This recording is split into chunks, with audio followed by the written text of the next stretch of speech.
This is Democracy Now!, democracynow.org, The War and Peace Report. I'm Amy Goodman. And I'm Juan Gonzalez. Welcome to all of our listeners and viewers around the country and around the world. Juan, before we move on with the rest of the show, there is a major vote on Puerto Rico in the U.S. Senate today. Yes, there is. The Senate will... looks like we'll finally vote on what to do on the so-called Promesa Bill.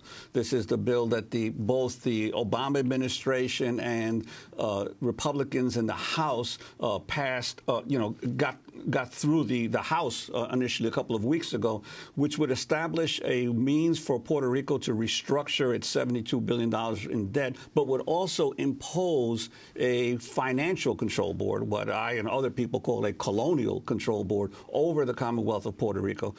The Republican Majority Leader Mitch McConnell moved this week to have a cloture vote, which will occur today, because McConnell wants to prevent any amendments on the Senate floor from those who might have problems with the current bill.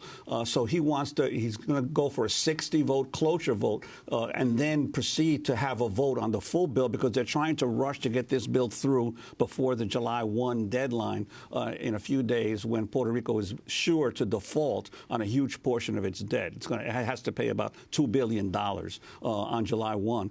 So yesterday, Senator Bob Menendez did a filibuster for 4 hours. He grabbed the Senate floor and continued to condemn the bill, to condemn the efforts to prevent the Senate from having any kind of amendments.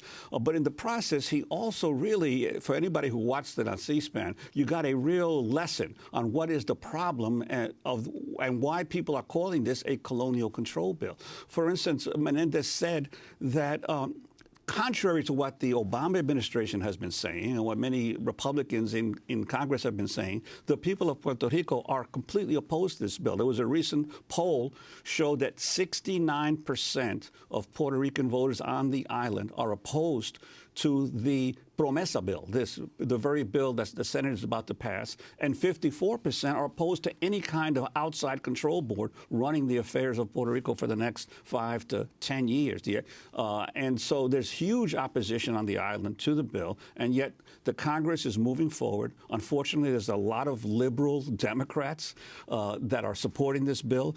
Some liberal organizations like Jubilee USA, astonishingly, has come out in favor of the bill because they're all insisting that this is the only way, as bad as the bill is and the problems that it has, it's the only way for Puerto Rico to be able to restructure its debts and to avoid a rush to the courthouse by bondholders. But what Menendez made clear is that there's going to be a rush to the courthouse anyway, because as the bill passes, the bondholders, many of them are going to go to court to challenge the constitutionality of the bill.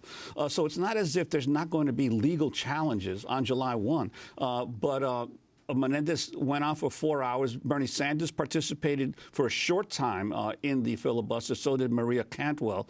But for the most part, it seems that there's a sufficient number of Democrats and Republicans that will vote to approve this bill today. Where did a key player, a key progressive in the Democratic Party come down, and that is Elizabeth Warren, who was out on the campaign trail this week? Anything. She was critical initially of the bill.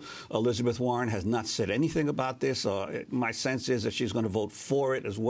Unfortunately, there's still a possibility that Bernie Sanders or Menendez could launch another filibuster today in the debate over the cloture vote, the final debate, or the bill itself, but it seems unlikely at this point. And it's astonishing to me how so many liberals in this country who rail about American aggression abroad are being so silent over this absolute imposition of colonial control by the United States government over the affairs of Puerto Rico. Jack Lew, the Secretary of Treasury, spent almost all day yesterday basically meeting with Democratic senators to convince them, to pressure them to support this bill. So it's going to be a really dark day for the people of Puerto Rico who are completely opposed to this bill if the Senate votes today to approve it. Well, we'll, of course, continue to follow this. The issue of Puerto Rico, so key.